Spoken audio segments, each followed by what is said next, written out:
el libro del profeta Isaías por varios biblistas y especialistas ha sido dividido en 3 secciones. Y esto responde precisamente a que el texto está escrito en 3 momentos diferentes de la historia de Israel. El primer Isaías está escrito desde el reino de Judá. El segundo Isaías está escrito desde la experiencia del destierro. Y el tercer Isaías está escrito en el momento de la restauración del pueblo de Israel.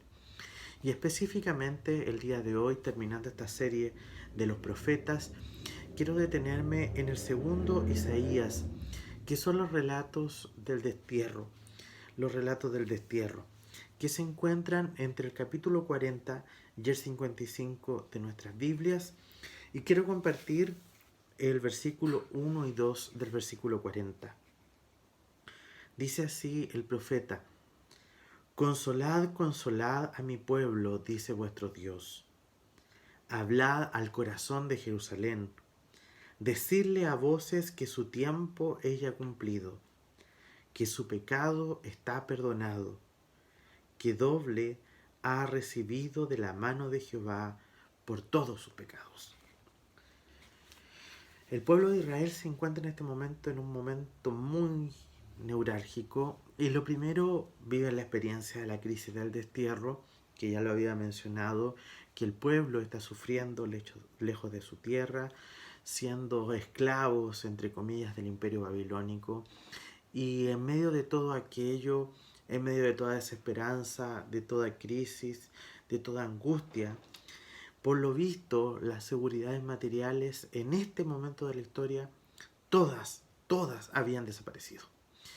No hay templo, no está la ciudad de Jerusalén, le quitaron las tierras, no hay estabilidad, no hay trabajo, no hay libertad, no hay nada a qué aferrarse. Y lo esperanzador, o quizás la puertecita que se está abriendo en este momento de la historia, es que las palabras del profeta se levantan para hacer palabras de consuelo y esperanza y tienen como conexión la figura de un personaje que aparece en este momento de la historia del pueblo de Israel, que es la figura de Ciro, el rey de Persia. Ciro, el rey de Persia, estaba maquinando toda una recuperación de la tierra de Israel, y esto traía también esperanzas para el pueblo, y no solo esperanzas, sino traía por lo menos la seguridad de que en algún momento saldrían de los sufrimientos que vivían producto del imperio babilónico. Ahora, ¿qué es lo que provoca la crisis? ¿Qué es lo que provoca la crisis? En el profeta Isaías se distinguen que hay 2 cosas. La crisis provoca desesperación a tal punto que el pueblo comienza a confiar y poner su fe en los dioses babilónicos y no en el Dios de Israel. Así que lo primero que va a atacar el profeta Isaías en estos relatos tiene relación a la idolatría y cómo el pueblo pone sus esperanzas en los dioses babilónicos. Y al mismo tiempo, cómo la desesperación les ha llevado a poner su fe en cualquier cosa, en cualquier cosa.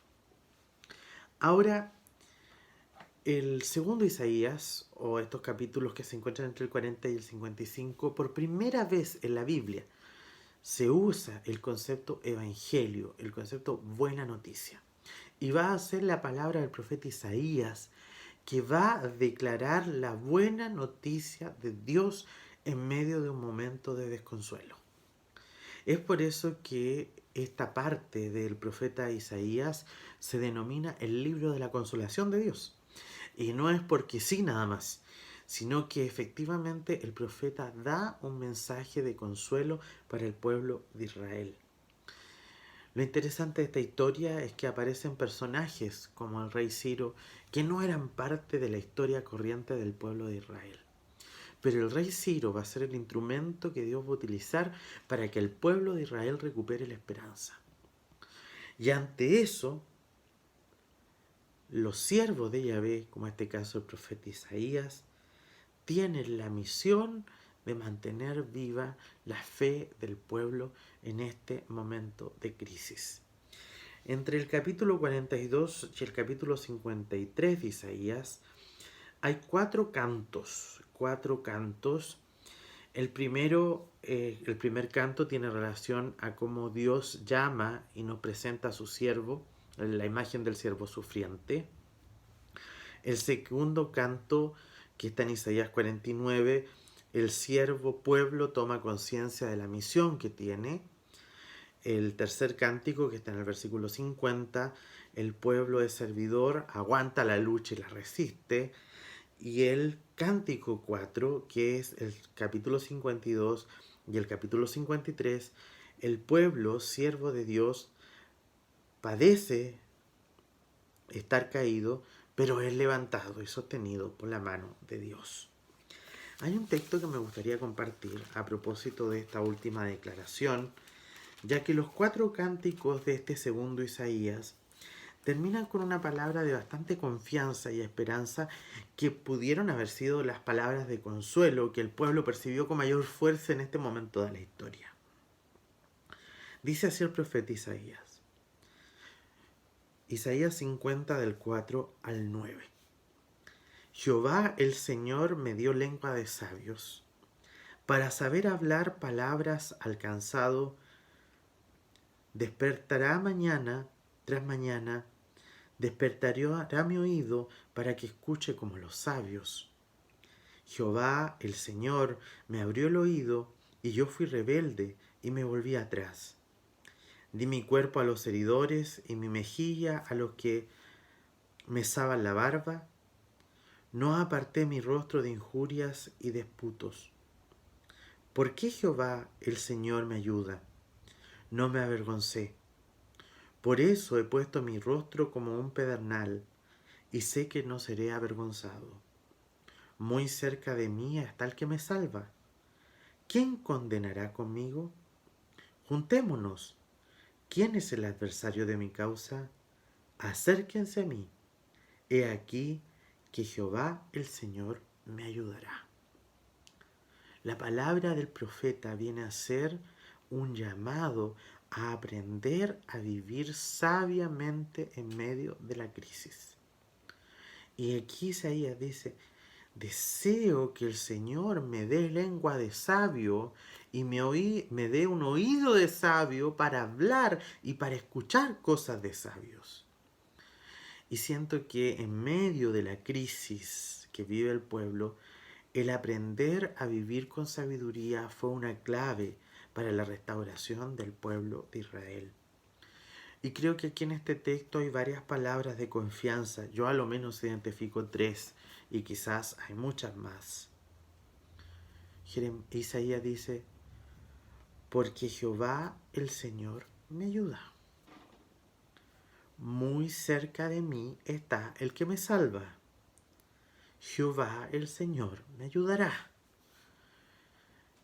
La palabra de confianza que emite el profeta no son solo palabras que las declara para otros, sino que son las seguridades que él vive al entender que efectivamente Dios les va a acompañar y va a revertir la historia que están viviendo, porque Él les va a levantar del suelo.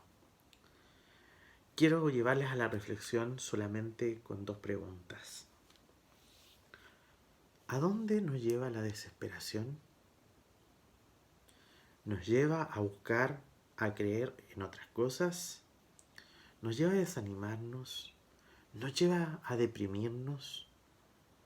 ¿O nos lleva específicamente a ver que aún en medio de todo lo malo, Dios puede abrir pequeñas puertas como las abrió con el pueblo de Israel cuando apareció este rey sorpresivamente de otro reino y vino a traer la esperanza de que esta historia podía cambiar?